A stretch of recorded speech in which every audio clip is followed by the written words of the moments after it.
Yé pas tout le monde, bienvenue dans ma présentation autour des sciences intégrées, et je dirais même science ou fiction. Quoi? Le fait d'envisager que la nanotechnologie, que cette sorte d'intelligence artificielle, notamment aux retombées dans le domaine médical importantes, est-ce qu'elles vont influencer la transformation des métiers autour du métier des techniciens dans les structures qu'on va dire médicales ou paramédicales? Donc c'est ce que j'ai essayé de voir au travers en fait l'approche des nanotechnologies. Alors moi, donc déjà, je vais vous préciser quelque chose, je suis pas une pro des nanotechnologies, je suis en train d'essayer justement de m'y pencher et essayer de comprendre, mais je regarde également, en fait, en fonction des nanotech, l'influence sur les métiers.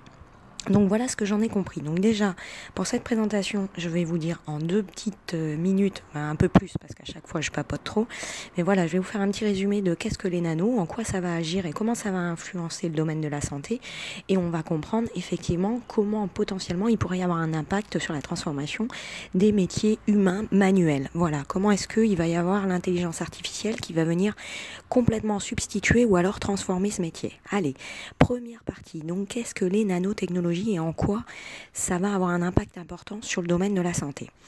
Alors, le nanomètre, en fait, déjà, les nanotechnologies, ça repose sur quoi? Sur une notion, à mon sens, de dimension. On est dans le domaine de l'infiniment petit.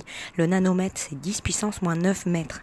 Donc voilà, je vous passe les explications autour de ceci, mais ce qu'il faut comprendre, c'est qu'on est au milliardième de mètre.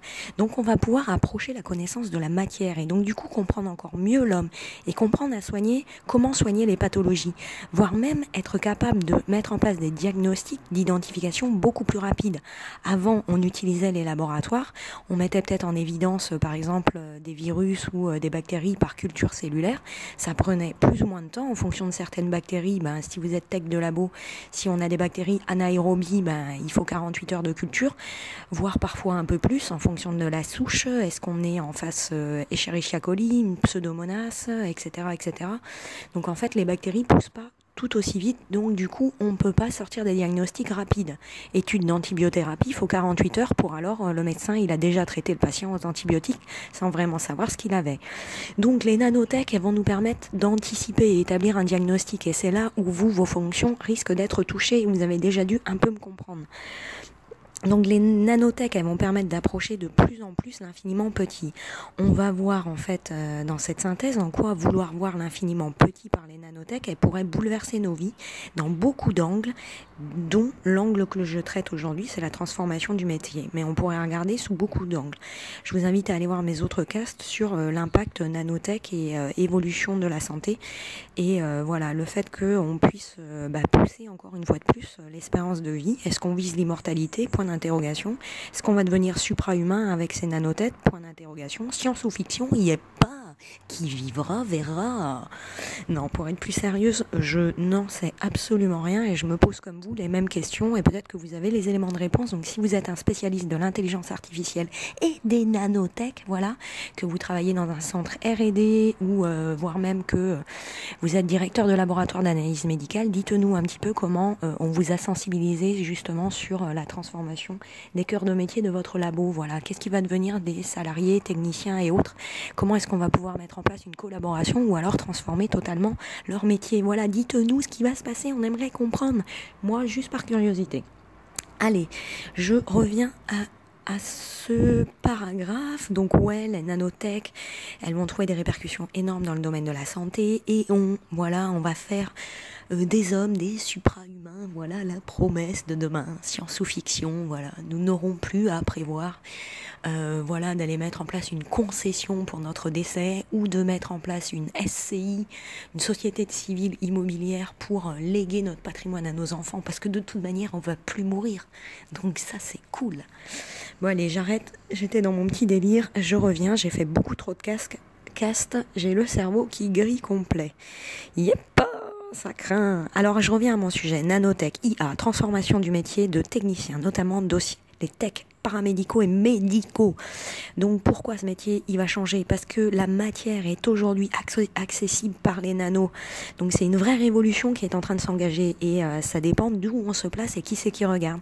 Les nanotech, pour certains ça va être un risque, pour d'autres ça va être des opportunités, mais en fonction de notre situation on anticipe, on essaie de comprendre là où on se positionne, comment en fait on va prendre cette vague d'innovation dans la figure. Voilà, est-ce qu'on va se retrouver sur le littoral à 20 mètres complètement voilà, les fesses sur le sable, ou au contraire on va résister à cette vague parce qu'on l'a vu venir et que justement hop, on est tendu, on est en appui sur nos chevilles, voilà, on est semi-fléchi et on l'attend. Voilà, donc ça dépend de votre cas de figure. Comment vous allez la prendre cette vague? Voilà. Et des fois, il y a quelque chose aussi, c'est que la vague, elle est tellement grande que vous aurez beau être bien fléchi dans le sable, préparé avec votre tonus musculaire à la recevoir, ben voilà, si elle est grosse, hein, vous la prendrez dans la figure. Hein. Donc là, je dirais qu'on va la prendre plutôt passivement. Donc voilà, moi je dirais que c'est à chacun d'anticiper. Je ne veux choquer personne, surtout. Le but, en fait, c'est plus de vous donner les clés potentiellement pour anticiper. Même si je rigole, je sais que certains peuvent écouter ce cast avec l'appréhension et la boule au ventre de se dire mais comment je vais faire pour payer mon prêt, j'ai une maison à payer.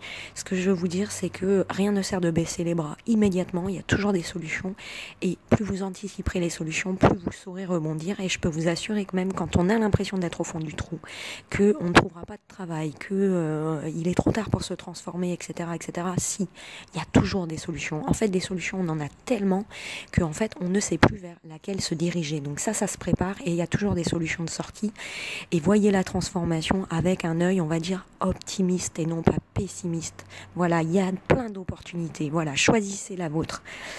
Donc, vous l'avez compris, est-ce qu'on peut comprendre que indirectement, voilà, le fait que les nanotech vont aider dans le domaine de la santé, vont avoir un impact dans l'établissement des diagnostics notamment par exemple, si on regarde l'identification d'un pathogène H1N1, avant il nous fallait identifier, mettre en culture, etc., purification peut-être même, etc. On était presque à 14 jours avec l'envoi des résultats par voie postale. Aujourd'hui, en fait, pour l'identification d'un pathogène, grâce à la nanotech, en fait, l'infiniment petit devient accessible. On utilise des marqueurs, on met en évidence le marquage et en fait, l'infiniment petit, même de façon minime en termes de concentration, eh ben, on amplifie le message un peu comme on le ferait avec une PCR, mais là c'est un signal lumineux et là c'est la même chose, donc on arrive à établir des diagnostics à partir de très faibles concentrations de pathogènes, virus, bactéries, levures, moisissures, etc. Donc oui, on comprend que le métier pourrait effectivement subir l'influence et la pression de l'intelligence artificielle. Donc moi je suis pas une spécialiste des nanotech comme je vous ai dit, mais si vous êtes dans un laboratoire d'analyse médicale tradit, je vous dirais, et que vous vivez cette expérience ou vous la subissez, expliquez-nous. Voilà, et qu'est-ce que vous pensez de la chose? Voilà. Indirectement, j'ai envie de dire et d'appuyer aussi les techniciens. Pourquoi? Parce que j'ai une grande sensibilité, déjà ma formation STL. Après la préparation de la grecque de biochimie, le fait d'avoir travaillé tous mes étés en laboratoire pour me faire un petit peu d'argent, voilà, c'est un milieu que j'adore, c'est un contact et une relation humaine que j'ai adoré aussi. J'adore les techniciens, j'adore les techniciennes, voilà, je trouve qu'ils font un travail formidable et c'est un boulot qui est très dynamique, il faut courir tout le temps, il faut aussi s'adapter au matériel, à l'évolution des machines. J'ai constaté souvent des générations qui n'étaient pas très sensibilisées à l'informatique, mais à qui on demandait de s'adapter. Elles l'ont fait et ils l'ont fait sur plusieurs années. C'est beaucoup d'investissement et d'énergie. Je pense à tous ces gens qui ont vécu un peu l'anxiété de ne pas savoir où ils mettaient les pieds et qui pour autant se sont investis, ont essayé de comprendre les formations.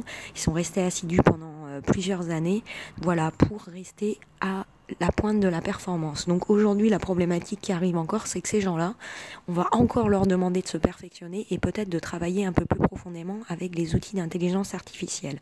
Donc on rentre dans un domaine de profondeur de la maîtrise informatique plus ou moins nécessaire. Il faut voir comment ça va se mettre en place.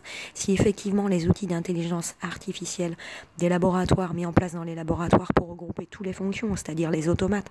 Avant, on avait les automates d'immunologie, on avait les automates d'hématologie, on avait les automates virologie, agglutination, sédimentation, les automates d'identification antigènes, bactériens, etc., etc. Donc il y en avait plein. Donc les techniciens, ils ont dû se mettre à jour au regard de tous ces automates. Et aujourd'hui, on leur demande encore de se mettre à jour avec l'intelligence artificielle. Donc ce qui va faire la transformation progressive ou pas du métier, c'est le degré d'informatisation de ce logiciel d'intelligence artificielle qui va remplacer toutes ces machines et intégrer tous ces automates. Est-ce qu'il va le faire réellement 100% à 200% tout seul, ou est-ce qu'il aura encore besoin de l'humain? Voilà. Allez, grand point d'interrogation, je vous dis y est pas, je vous laisse repenser la transformation du métier, nous dire un peu comment vous voyez l'intelligence artificielle et notamment les nanotech et quelle influence sur la transformation des métiers au laboratoire. Et je vous dis y est pas, à bientôt et prenez soin de vous, y est pas.